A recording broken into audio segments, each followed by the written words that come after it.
मतलब गुड्डू मुस्लिम देश से बाहर हो चुके, पकड़े जाने के ना आने की कोई संभावना है ना। गुड्डू मुस्लिम का चैप्टर फिलहाल क्लोज हो चुका है और पॉजिटिवली क्लोज हुआ है, निगेटिवली नहीं।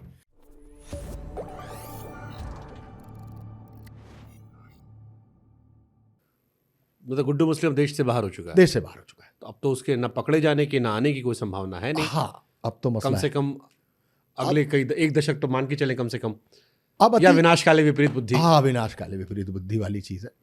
और अब तो वो इतना दूर जा चुका है कि कब वो पकड़ा जाएगा, कब ये खुलेगा, उनके यहाँ चिराग बचा या नहीं। पकड़ा भी जाएगा या हाँ, वहीं रह जाएगा तो उससे कोई फर्क नहीं पड़ना। या वहीं मरवा दिया, पता नहीं जो भी कहा उसी का। यानी गुड्डू मुस्लिम का चैप्टर क्लोज हो चुका। गुड्डू मुस्लिम का चैप्टर फिलहाल क्लोज हो चुका है और पॉजिटिवली क्लोज हुआ है, निगेटिवली नहीं। कल को चीजें बदलती हैं, कुछ कल को मसले कुछ बदलते हैं, कोर्ट कुछ कहती है, कभी कुछ बात होती है, कोई बाउंडेशन आता है, तब कुछ भी हो इस सकता पूरी घटना का सच खाली गुड्डू मुस्लिम को पता होगा। है। हाँ, गुड्डू मुस्लिम को खूब अच्छे से पता है, शाइस्ता को भी पता है। शाइस्ता कहाँ पर है अभी? वही छिपा रही हैं। शाइस्ता की लास्ट लोकेशन कौशाम्बी तक थी, उसके बाद वो कहाँ है अभी पता नहीं चल रहा है। लास्ट लोकेशन कौशाम्बी थी। जब ये घटना हो रही थी और ये मिट्टी में मिला देंगे बयान आया था, तो एक पत्रकार के नाते हमें ये अंदाज़ा लग रहा था कि असद के साथ कुछ घटना हो सकती है, क्योंकि असद ने लाइव कैमरे पे गोली मारी थी और जिस तरह से मारी थी, वकील था, एक हत्याकांड का वो गवाह था, ये लग रहा था कुछ बड़ा होगा। ये आपको इंट्यूशन आ रहे थे ऐसे, बिल्कुल, सरकार के ट्रैक रिकॉर्ड को देखते हुए, बिल्कुल, या जो सामाजिक चर्चाएं चल रही थी। बिल्कुल। असद की घटना होती है, मुझे याद है सारे जर्नलिस्ट वहां गए थे झांसी, फिर सब झांसी से थके हारे लौटे और उसी रात ये घटना हुई थी। हाँ। क्योंकि मुझे याद है मैं बुलेटिन पढ़ा था, फिर फोन आना शुरू हुआ कि उनको ही बुला लो, पता लगा कोई घूम रहा है, कोई सो रहा है, सबको उठाया जा रहा था कि भाई साहब आप 3-4 दिन काम करके आओ, लेकिन अब उससे बड़ी घटना हो गई है। ये कब डिसाइड हुआ कि अतीक अहमद या अशरफ अहमद की हत्या होगी? जैसा आप कह रहे हैं ना कि पहले से प्लान था, कुछ बड़ा होने वाला है। और ये क्यों डिसाइड हुआ? क्या अतीक की तो पॉलिटिकल सोर्सेज भी थे, उसने कोशिश नहीं की होगी कि बचाने की? नहीं, अतीक ने बेटे को बचाने की पूरी कोशिश की, असद को बचाने की पूरी कोशिश की कि सरेंडर करा दो। हाँ, सरेंडर करा दो, मारना नहीं। ये मसला कुछ बड़ी जगहों पर पहुंचा कि सरेंडर करा देते, बाद में देखा जाएगा, लेकिन नहीं, मैसेज ज्यादा बड़ी चीज था। हाँ, मतलब एक परसेप्शन बनता है। इस घटना को लेकर दो हिस्सा था। एक, हाँ, जैसे आपने कहा कि ऑन द स्पॉट फैसला नहीं होना चाहिए। हाँ, और एक इमेज बना, साधु थोड़ी ना था। हाँ, साधु नहीं था, बिल्कुल नहीं था, हत्यारा था, दानव था, हत्यारा था, समाज में मैसेज जाना चाहिए। हाँ। अगर समाज में कड़ा मैसेज नहीं जाएगा तो ऐसे अपराधी नहीं शांत होंगे। हाँ, एक बड़ा मैसेज चला गया, तो उसके लिए तालियां भी मिली थी। हाँ। और एक बड़ा वर्ग अभी भी मानता है कि सही हुआ था। बिल्कुल, सभी लोग मानते हैं। बहुत गलत कोई नहीं मानता। इवन मुसलमान भी अतीक के खिलाफ था मदरसा कांड के बाद। हाँ। और वो तो वहां की पूरी डेमोग्राफी चेंज कर रहा था। उस जमीन पर खास गद्दी मुसलमानों को इसलिए बसा रहा था कि वहां से जब भी वो लड़े, बेटा लड़े, भाई लड़े, कोई लड़े, जीते जरूर। क्योंकि एक खबर मैंने पढ़ी थी कहीं पर कि वो ये थी कि प्रयागराज से एक बीजेपी के बड़े नेता हैं उस बेल्ट से, उनसे अतीक ने शायद कांटेक्ट किया था कि आप बचा लो। और वो गए थे ऊपर आला कमान तक कि कुछ इसमें देख लिए, सरेंडर करवा देते हैं। लेकिन फिर घटना, सच है घटना है जो मैं बता रहा हूँ? हाँ, सच है, ये घटना सच है। एक बहुत बड़े मिनिस्टर हैं, वो गए और उन्होंने बात भी की इस मुद्दे पे कि उनके बेटे को ना मारा जाए तो। बट योगी आदित्यनाथ का अपना मसला ही अलग है। उनका मानना है कि सड़क पर एक महिला को कोई घूरे भी ना, सड़क पर कोई आदमी किसी को लूटे भी ना। एक्चुअली लॉ एंड ऑर्डर है ही यही।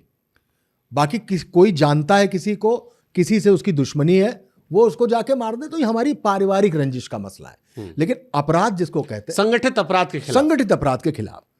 और अगर आप लिस्ट उठा के देखेंगे तो उस लिस्ट में जितनी भी कार्रवाइयां हुई, चाहे बुलडोज हुआ हो, हाफ एनकाउंटर हुए हो या एनकाउंटर्स हुए हो, मुसलमानों बता दिए तो मुसलमानों के ज्यादा है। नहीं, हाफ एनकाउंटर में थोड़ा क्या है? हाफ एनकाउंटर एक्चुअली ये पुलिस की एक टैगलाइन हो गई, हाफ एनकाउंटर। हाफ एनकाउंटर का मतलब जिसने कोई गलत काम किया, किसी लड़की को छेड़ा, किसी के संग लूट की और मुठभेड़ हुई, तो घुटने में गोली मार देते हैं, कभी एक में और कभी दोनों में। घुटने में गोली मारने के पीछे का मकसद होता है कि जिंदगी भर कभी चल नहीं पाएगा और जब अपराधी चल नहीं पाएगा तो अपराध करेगा कैसे। उसको हाफ एनकाउंटर की एक टर्मिनोलॉजी दी गई है यूपी पुलिस में, अखबारों में, टेलीविज़न में, तो वो हाफ एनकाउंटर फेमस हो गया। आईपीएस और आईएएस भी हाफ एनकाउंटर की बात करते हैं कि हाँ त्रिपाठी जी, हाँ भैया एक हाफ एनकाउंटर हुआ है, तो वो हाफ एनकाउंटर होने लगा है, तो इसको हाफ एनकाउंटर बोलते हैं। तो हाँ, वास्तव में असद को बचाने की कोशिश की गई थी, लेकिन अतीक ने खुली धमकी दी थी। धमकी खुली दी थी कि अतीक जिंदा है, जिंदगी भर जेल में नहीं रहेंगे, जिस दिन जेल से छूट के आएंगे उस दिन सरकार को भी देख लेंगे और सरकार के बड़े नेताओं को भी देख लेंगे। यह धमकी बाकायदा फेस टाइम पे दी थी उसने। यह तो था, इसमें कोई दो राय नहीं।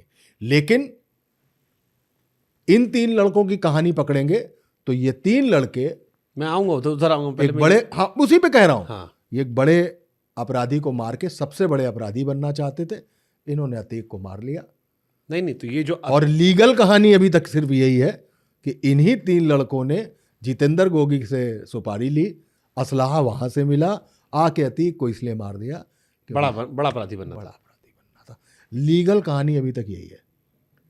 तो ये जो फेस टाइम वाली घटना बता रहे, ये सरकार में ऊपर धमकी दी गई थी? हाँ बिल्कुल, बाकायदा दी गई थी, बात हुई थी। हाँ बात नहीं हुई थी, हाँ, स्पीक फोन पे सुना गया था। अच्छा, वो कहीं से रिकॉर्ड हुआ होगा, कहीं से रिकॉर्ड, किसी और के संवाद में ये रिकॉर्ड हुआ होगा कि अतीक ने ये कहा है कि अगर मेरा बेटा नहीं बचा तो देख लेंगे। नहीं, बेटा नहीं बचा, बेटा मर चुका था। अच्छा, कि हमारे बेटे को मारा है ना। हाँ, ये मत सोचना कि अतीक हमेशा जेल में रहेंगे। अतीक आएंगे, सरकारें भी बदलेंगी, लोग भी बदलेंगे, हाँ, ये तो और अतीक तब आके देखेंगे। मैं विजुलाइज कर सकता हूँ जैसे आप बता रहे हो मुझे आवाज में। हाँ, का सोचा था अतीक जिंदगी भर जेल में रही हैं। अतीक जौने दिन आए ना, अतीक वही दिन मार के ढेर न कर दी तो नाम अतीक अहमद नहीं, मूछे नहीं, हम कुत्ता के बर्तन में खाना खा। अब मैंने इसके बीच में बीप निकाल दिया है सारा, वरना वो एक सेंटेंस में 48 गालियां देता था और दो तीन हिंदी के शब्द प्रयोग करता था, बाकी ऐसा है। अतीक को मारने का प्लान कब बना, कब डिसाइड हुआ कि इसको यहाँ भी खत्म, क्योंकि ये धमकी वाली बात आ रही थी कि बेटे के मौत के बाद अतीक बौखलाए थे, वो शांत हो गया था। उमेश पाल की हत्या के बाद तय हो गया था कि अतीक को भी मार देंगे। पंजाब से तय हो गया था कि अतीक मार दिया जाएगा, क्योंकि बहुत सारे लोगों को लगता कि ये शायद ये नहीं होना था। असद तक घटना थी, वहां तक मैसेजिंग थी, अतीक का नाम नहीं था। नहीं था, दोनों भाई अतीक को पुलिस ने मारा ही नहीं। अतीक को तो 3 बाहरी अपराधियों ने आके मारा है ना। Getting my point? हाँ, 3 बाहरी अपराधियों ने आके मारा है। तो अतीक अगर खुलेआम इलाहाबाद की सड़क पर एक वकील को मारेंगे जो राजू पाल की हत्या का गवाह होगा, मुकर चुका होगा, वर्तमान में भाजपा का सदस्य होगा, फिर भी एक आम नागरिक इस तरह से मारा जाएगा सीन क्रिएट करके जैसा फिल्मों में दिखाया जाता है, तो Gabbar will not come back. Gabbar कोई और है। सड़क पे मारे थे, सड़क पे मारे जाओगे, सड़क पे मारे थे, सड़क पे मारे जाओगे। वो प्लानिंग हो गई, पंजाब से होती हुई, रोहिणी कोर्ट से होती हुई यूपी आती है, बुंदेलखंड में ट्रेनिंग होती है, और ट्रेनिंग करके 3 लोग मिलके मीडिया का भेष बदल के मार देते हैं अतीक को।